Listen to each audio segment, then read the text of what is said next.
CCS 사용법 한 다음에는 이제 바로 PWM 들어가는데, 알고 있는 거 빼고 기존에 몰랐던 거나 377D에 새롭게 있던 기능들, 그것만 좀 요약할게. 수업 듣고 숙소 와서 계속 자료 봤는데, 이게 TRM이랑 DM은 다 봤어. 근데 TRM 메뉴가 진짜 정이 안 가더라. 이게 맨날 컨트롤 슈트 보다가 이 377D부터 데이터 시트 구조가 바뀌어가지고 좀 보기가 어렵더라고. 그거는 데이터 시트 자주 봐야 돼. 방법이 없어. 자, 뭐 일단 자료는 다 넘길게. 다 아는 거니까 넘기고, 요 화면. 요게 TRM에도 있는 화면인데, 내가 정말 궁금했거든. 이게 377D 오면서 CPU가 2개가 됐고, 377D 말고 377S 제품도 있거든. 싱글 코어도. 근데 싱글 코어 쓴다고 해서 레지스터나 구조 이름이 바뀐 게 아니야. 그냥 그 듀얼 코어에서 1, 2 숫자로 나누는데 그냥 2가 없어. 숫자 1이 그대로 붙어 있어. 그래서 명칭법, 어떤 구조나 레지스터 명칭법이 듀얼 코어랑 싱글 코어랑 똑같아. 어차피 CPU1, CLA1은 다 똑같이 있거든. 그리고 이제 좀 나도 이제 그거 런치패드 보드도 보고 이제 좀 계속 보고 있는데, 보고 있다가 혼자니까 힘드니까 이번에 수업 받은 건데, 이게 좀 특이한 점이, 우리는 전력전자니까 이게 가장 중요한 게 PWM, ADC, CPU 타임 세 개란 말이야. 근데 나 이 PWM 보면서 좀 생소했던 부분이, 이게 코어가 2개다 보니까 그 TRM에 엑스바라는 시스템이 들어가 있어. 근데 이게 이해가 안 가는 거야, 엑스바가. 정말 이해가 안 갔거든? 근데 수업 들을 때도 똑같이 이해가 안 갔어. 그래서 한 이틀간 고민하고 깨달았어.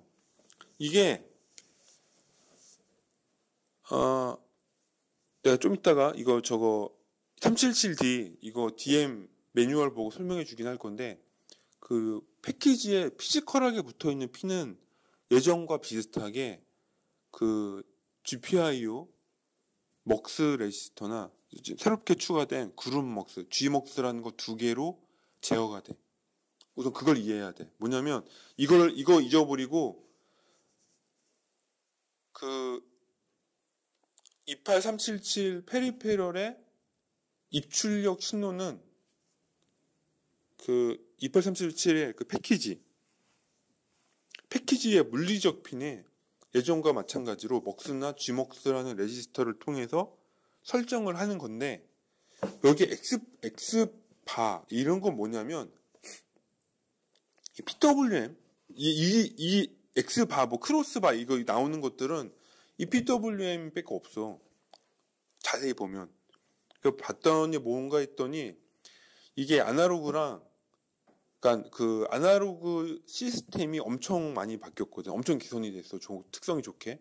근데 특성이 좋아진 것뿐 아니라 여기에 컴퍼레이터나 어떤 DAC나 이런 게 들어가면서, 예전에 28335라면 단순하게 뭐 예를 들어 그러니까 이 PWM 인터럽트 거는 소스가 몇 개가 있었다고 치면, 이 377 오면서 인터럽트를 거는 소스 자체가 수십 개가 된 거야. 그러니까 이게 너무 많은 거야. 그러니까 외부 GPIO에다, 여기 뒤에 나와. 뒤에 여기 가면은 어디 나오지? 내가 이게 왜 엑스바 시스템이 되게 이해가 안 가가지고 며칠 고생했는데, 이거야. 예를 들면 이 PWM용 엑스바가 있는데, 여기 보면은 컴페어, 우리가 전통적으로 알고 있는 스타트 오브 컨버전 AB, 그리고 여기 우리 그 아날로그 컨버터 변환 인터럽트, 그 다음에 이 캡처 인터럽트, 그 다음에 뭐 폴트 조건들, 이런 것들, 그러니까 이 PWM의 어떤 인터럽트 신호나 어떤 트립이나 이런 거를 제어할 수 있는 외부 신호가 겁나 많아진 거야. 내가 이틀 동안 고민하고 내린 결론이야. 너무 많아지다 보니까 이거를 다 옛날에 28335처럼 그냥 여기다가 무슨 핀 이름으로 다 못 적어. 너무 많아서. 다 이렇게 1대1로 연결이 안 된단 말이야. 그러니까는 얘네들이 어떤 꼼수라고 하면 그렇지만 어떤 머리를 썼냐면, 어디 갔어? 자, 이렇게 이 PWM 모듈이 있다. 근데 밖에 연결해야 될 게 너무 많다 보니까 힘들잖아. 그러니까 여기에 트립이라고 되어 있는 코드만 16개 채널인가? 이게 만들어 놓고 이 16개에 연결된 이런 X바라는 걸 놔두고 이 X바에다가 다른 것들을 붙여 놓은 거야. 아니면은 여기 뭐 얘네는 아웃풋이네. 그래가지고 뭐냐? 이 PWM에 연결되어 있는 신호들의 공통적인 입력이나 출력은 여기 인풋 16개, 뭐 아웃풋 8개 뭐 이런 식으로 이름을 할당해 놓은 상태고 인풋 16개면은 인풋 16개에 연결되는 외부 신호가 뭐냐? 그걸 결정하는 게 이 X바야. 만약 아웃풋이라면 PWM에 어떤 거를 내가 아웃풋으로 낼 거냐를 결정하는 게 아웃풋 X바야. 하고 이 PWM X바는 이것들 중에 어떤 게 이 PWM을 연결될 건지 결정하는 게 이 PWM X바야. 그래서 X바가 들어간 놈들은 뭐냐면 페리페럴의 입출력 핀이 그 패키지 핀으로 연결되는 걸 의미하는 게 아니라 그 페리페럴의 인터럽트 입력이나 뭐 트립 입력이나 아니면은 트립 아웃풋이나 뭐 인터럽트 아웃풋 같은 신호를 다른 페리페럴에 연결을 해야 되는데 그게 너무 복잡하다 보니까 중간에 인풋 X바, 아웃풋 X바, EPWM X바 이런 몇 가지 X바를 한 4개인가? 4종류가 놔두고 있어. 그래서 그거에다가 이렇게 인풋 또 있어. 되게 많아. 내가 지금 요 자료가 다 정리된 게 아니라서도 많아서 그 내부 페리페럴끼리의 그런 인터럽트 입력 출력 소스 혹은 그런 제어 신호들을 관리해주는 중간 관리자인 거지, 얘네들이. 그걸 이해하는데 이틀 걸렸다. 근데 이걸 내가 옛날에 TRM을 보고 이해하려고 되게 노력했는데 그때 이해가 하나도 안 갔거든. 근데 수업 듣고 뭐 몇 가지 얘기해보고 물어보고 하다 보니까 그게 이해가 가더라고. 그래서 이 나중에 나처럼 이거 377부터인가? 이 시리즈 이름이 기억이 안 나네. 이거 크로스바라고 부르는 이거 보면은 무서워할 거 없어. 그냥 EPWM에서의 관련된 이 크로스바 시스템은 EPWM에 연결되는 신호가 너무 많다 보니 하나하나 이름을 할당해서 레지스터로 연결을 하기 어렵다. 그래서 중간에 어차피 연결될 수 있는 신호는 한정적이니 뭐 입력 16개, 아웃풋 8개 뭐 이런 식으로 한정을 두고 그 16개 입력에다가 어떤 신호를 16개 연결할 거냐. 혹은 출력 8개에다가 어떤 신호를 바뀌다가 8개를 연결할 거냐. 그걸 결정하는 게 EPWM X바, 뭐 인풋 X바, 아웃풋 X바 이런 식으로 붙는다 이거지. 그거를 알아냈어. 그걸 이해했다는 표현이 더 정확할 것 같아. 우선은 뭐 내가 지금 착각할 수도 있는 거지만 여하튼간에 그렇게 이해하니까 우선 1차적으로 일단은 그렇게 이해를 하고 있자. 나중에 좀 더 공부해가지고 시스템에 대한 이해도가 높아지면 이제 또 다른 결론이 날 수도 있어. 우선 나는 공부하는 방식이 우선은 내가 이해하는 방법으로 딱 걔를 머릿속에 담아놨다가 그걸 수정 보완하는 스타일이야. 자, 그 다음에 이 동계간 연결 구조도 이해 못했었는데 2833호는 이 PWM 1번부터 6번까지 있잖아. 근데 1, 2, 3, 4, 5, 6이 차례대로 연결돼. 그래서 이게 PWM 모듈은 6개인데 실제로 이거를 예를 들어 뭐라고 해야 되나? 뭐 1, 3, 5 뭐 이런 식으로 동기를 맞출 수는 있지. 맞출 수 있는데 병렬로 쓰기는 어려워. 그러니까 무조건 소스가 1번이었던 것 같아. 이 PWM 1, 2833은 항상 기억해 보면 우리가 페이지 시프트를 쓰거나 이렇게 인터리브 하면은 항상 1번 혹은 그러니까 숫자가 작은 이 PWM을 마스터로 잡고 그 나머지 걸 썼단 말이야. 근데 이 듀얼코어 시스템 적용된 377D는 그게 아니라 3개씩 잡혀 있더라고. 3개씩. 그래서 이 동기가 3개 단위로 된대. 3개 단위로. 그게 좀 다르고 신기하더라고. 물론 이거는 BGA 타입 그 패키지에서는 최대 지금 12개까지 돼서 이게 꽤 많아져. 하고 캡처도 있고 막 그런데 3개 단위로 되어 있고 좀 신기했던 게 3개끼리 되는데 이렇게 옆으로는 제한이 있어. 예를 들어 1번 됐지?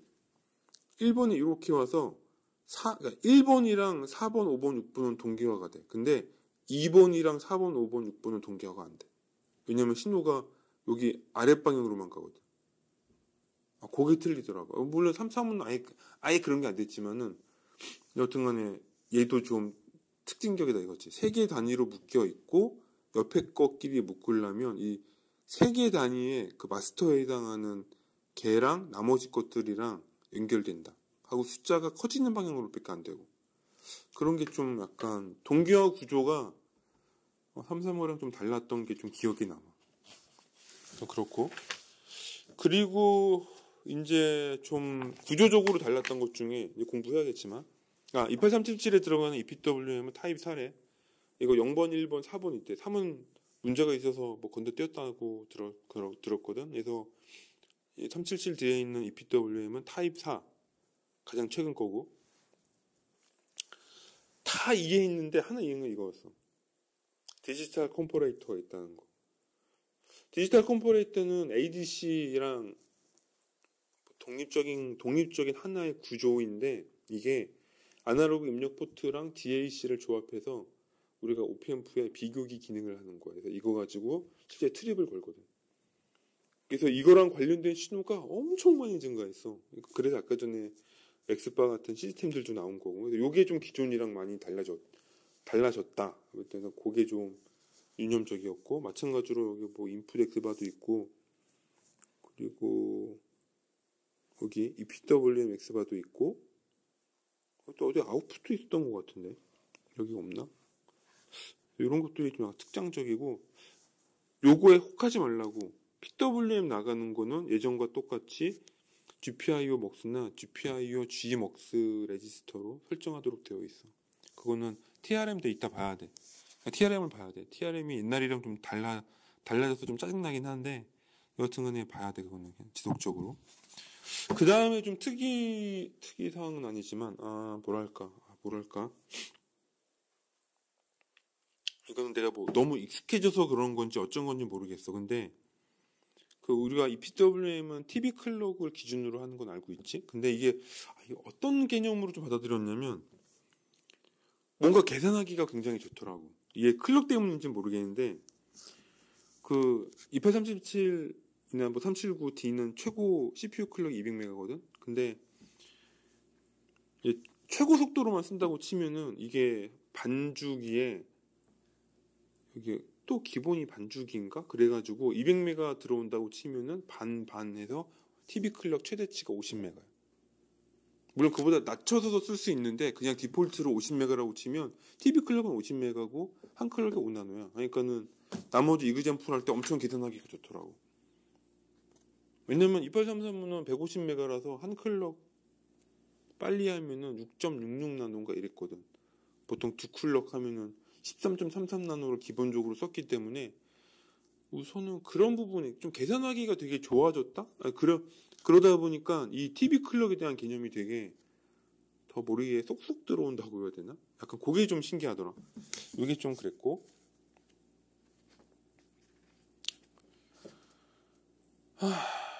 그 다음에 또 뭐가 있냐?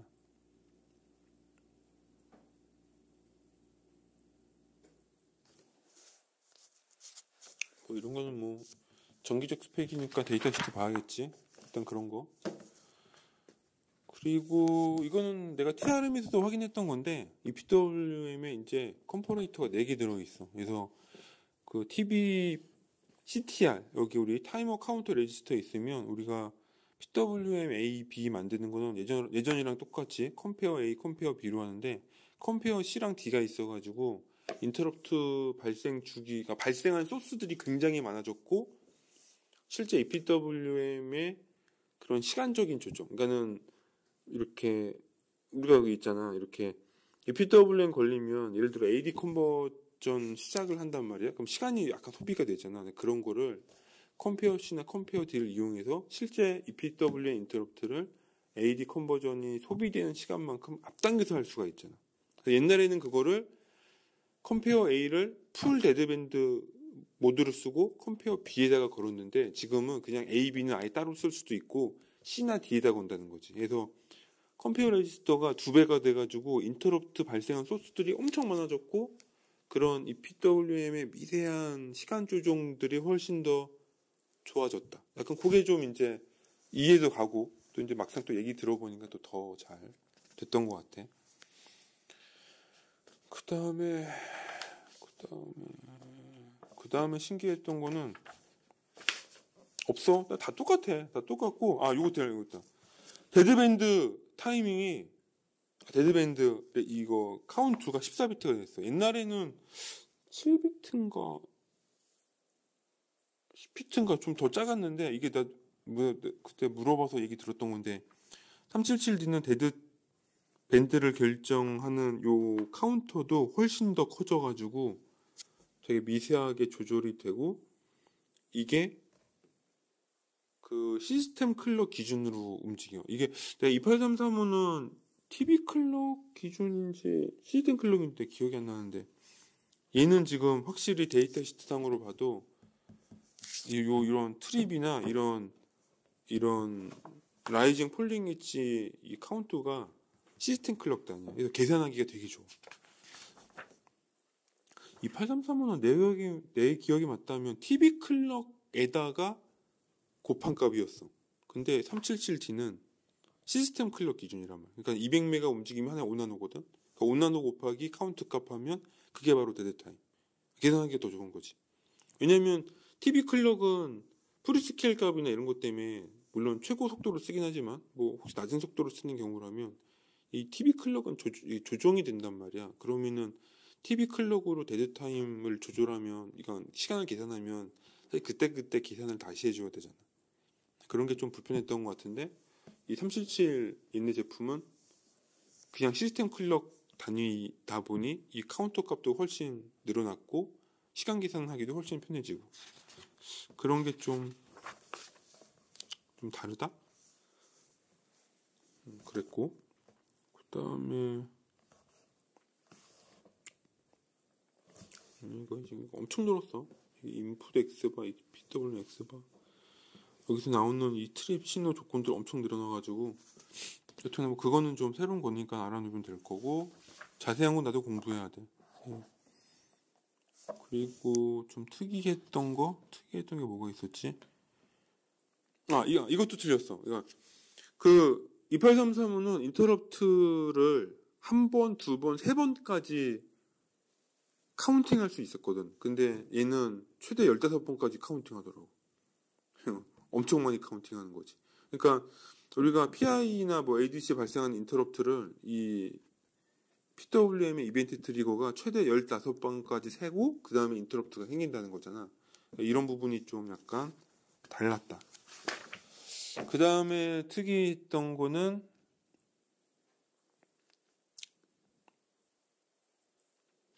이거 하이 레졸루션 PWM인데, 이거는 이제 나도 캐치 못했는데 옛날에 TRM에 보면 나온 거야. 이게 2833은 2T만 조정이 돼. 2T. 아마 컴퍼레이터 A만 아마 됐던 것 같아, 내 기억에. 근데 얘는 컴퍼레이터도 되고 피리어드도 되고 데드밴드도 된대. 이게 하이 레졸루션 조절되는 게 엄청 많아진 거지. 그래서 얘기 들어보니까 난 그 생각까진 못했는데, 이게 1메가나 10메가를 캐리어로 쓰고 하이 레졸루션 듀티나 데드밴드 이걸 써가지고 스위칭 주파수는 되게 높은데, 뭐 예를 들어 듀티비를 1에서 100까지 한다면, 물론 3 이하는 안 되고 97 이상은 안 돼. 또 이게 또 너무 작거나 너무 크면 안 되는데, 여튼간에 적절하게 중간에 뭐 한 10%에서 80%라고 치면 걔네들은 이 듀티나 이런 데드 타임을 그 하이 레졸루션 PWM이나 이런 걸로 제어해가지고 더 세분화 시킬 수 있다고 하더라고. 그렇게 쓰는 거가 되게 좀 약간 신선했어. 그런 게. 그런 것도 좀 신선했고 공부해야 돼. 뭐 이 얘기는 335에서도 봤던 것 같아. 이거 듀티 컨트롤 제한 있는 거. 로우 쪽이랑 하이 사이드 쪽도 다 제한이 약간 있다라는 거. 그게 좀 신기했고. 우선은 피트엄블림이랑 관련된 내용은 그런 것들이 좀 기존과 틀렸고 많이 신선했다. 일단 뭐 그 정도. 우선 여기서 끊을게.